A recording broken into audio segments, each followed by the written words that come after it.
But I guess it was a few months ago. This was picked up internationally, so it may be that some people saw it.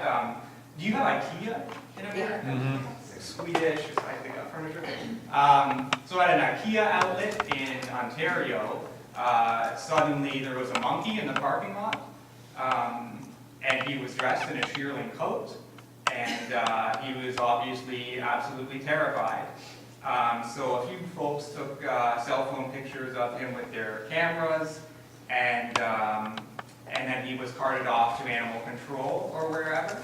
And as far as I'm concerned, the story has a relatively happy ending, given that this monkey is now residing in Storybook, what's the full name? Storybook Primate Sanctuary, perhaps? Anyway, a like decent, legitimate sanctuary in Ontario. But the backstory is that the monkey belonged to a woman named Yasmin Nakuda, and she had named him Darwin. And she was upset that her monkey had been taken away from her, even though it is illegal to have this kind of animal as a pet in Ontario. And so, but obviously people were really excited by this story and thought the monkey in his coat was very cute.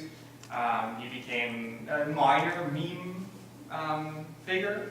And people also spoke to Ms. Nakuda about her relationship with Darwin, and she said that the trip to IKEA was not an exception. She took him to I guess our equivalent of like state fairs in a stroller, shared showers with him, and had many different outfits for him.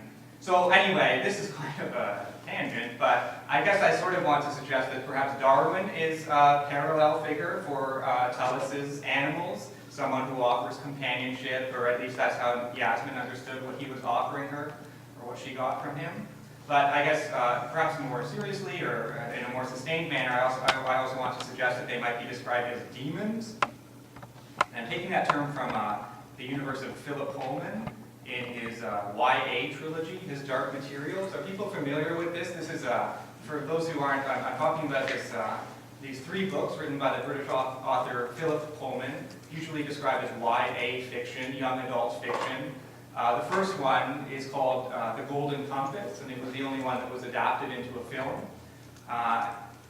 So the film wasn't obviously quite the success that was hoped, but the books were very successful, very popular, and very wonderful. I really liked the first one especially. And so in this universe, or in one of the universes where this trilogy is set, every human has a demon.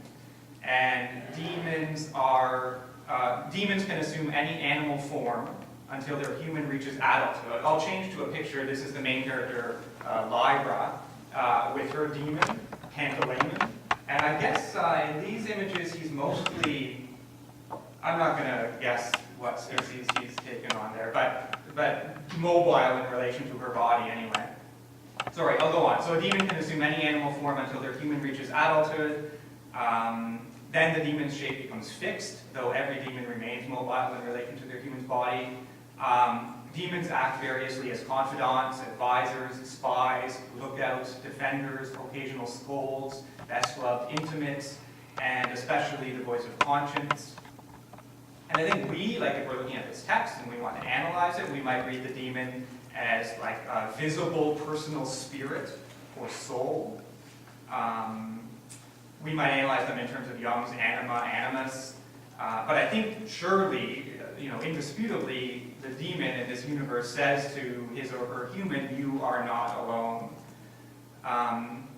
And so I want to use that as a kind of jumping off point to look at a few more images. Philip Pullman credits a few paintings with inspiring the figure of the demon. One is this one, Leonardo da Vinci's The Lady with the Ermine. And I just an aside, I think it's that image of Lyra on the far right comes from a theater production of Pullman's book. It was adapted into a play in addition to being adapted into a movie. I think it's very interesting, a credit perhaps to the people who staged the play, how neatly that image parallels Da Vinci's image. So I assume that was intentional, and I think it's pretty neat. Anyway, so Pullman credits this picture by Da Vinci with inspiring this concept, as well as Hans Holbein's portrait of a woman with a pet squirrel and a starling, and Giovanni Battista Tiepolo's young woman with a macaw. So in Da Vinci's picture, that's the one on the far left, Both lady and Ermine gaze towards stage left. The lady looks placid, contented, as she strokes the ermine. Angela Ottino della Chiesa sees, quote, a subtle correspondence, both iconographic and psychological, between the eager look of the lady and that of the little animal. In Holbein's portrait, that's the one in the middle, the woman faces stage left but looks into the middle distance, meditating. The starling gazes at her while the squirrel occupies herself with a nut. John Rowlands observes, quote, the sitter's obvious attachment to her pets. And in Tiepolo's painting, the one on the far right, the young woman looks to her right and up, perhaps at a window. The macaw's body is oriented in the same direction, but the bird has turned to face the viewer. I want to suggest that none of these paintings promises attachment, connection, companionship, etc. Rather, they record an already existing attachment, connection, and companionship. So, Tellus promises demons, but of course that promise cannot be kept. Looking at these paintings of sort of proto-demons next to Tellus's fables, two contrasts are particularly striking. First, the presence of the lady, the woman, and the young woman, as opposed to the absence of humans from the antiseptic, anti-context white space that Tellus's animals who have no habitats inhabit. Again, Da Vinci, Holbein, and Tiepolo depict relationships in progress, where Tellus promises relationships to come but never shows them. And second, of the 7 individuals in the paintings, only the starling addresses another. None of the sitters' gazes intersect, and only the macaw addresses the viewer, while the figures in Tellus's ads so often face the viewer when they're not looking down on a lamp or a laptop. The lady, the woman, and the young woman would surely admit to taking upon themselves the address of an animal or two. They belong, I think, among those poets and prophets that have been seen by other animals. But they remind the viewer also that sharing an intersecting gaze is only one way of interacting with other animals. One might also share a state of mind with another animal, maybe, or meditate with another animal, or just share space with another animal, just hang out.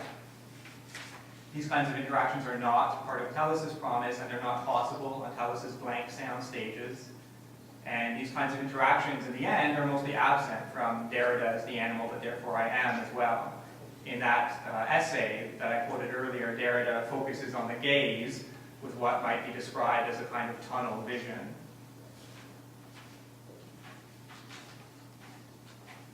Okay, so to move on to the second part, I hope they're connected somehow. I want to look at one more text. This is an art film from 2007 made by the artist Javier Tellez, and it is called Letter on the Blind, for the use of those who see. He takes its title from an essay by Diderot, which I won't talk about, but which would be, needs to get worked in here at some point. So let me just very quickly, if I can, describe this film for you. I've got 4 images on screen from it right now. They're in black and white. The film is in black and white. In the first image on the left, this is the setting for Tellez's film. We can see way in the background 6 what seem to be human figures sitting in chairs, and all of them are facing an elephant who's got a handler, it looks like, standing behind him, so that the elephant is between the handler and the folks sitting in chairs. But the folks sitting in those chairs are pretty far away. The 3 other images depict 3 of those humans interacting with the elephant. So in the top right, there's a man touching the elephant's forehead or trunk or whatever is in between. And in the middle image on the right, there's a man touching, I guess, the back leg or the back flank of the elephant with one hand. And then in the bottom image, there's a man really almost, I guess, kind of pressing his whole body against the side of the elephant, so that both of his hands are touching various parts of the elephant's body, but it seems that also, like, even his ear is pressed against her side. And that's what the film consists of. Each of these 6 humans takes turns interacting with the elephant and sort of describing that experience as it is happening. And in addition, we sometimes hear their voices in voiceover talking about that interaction, but also just talking about their lives. So here,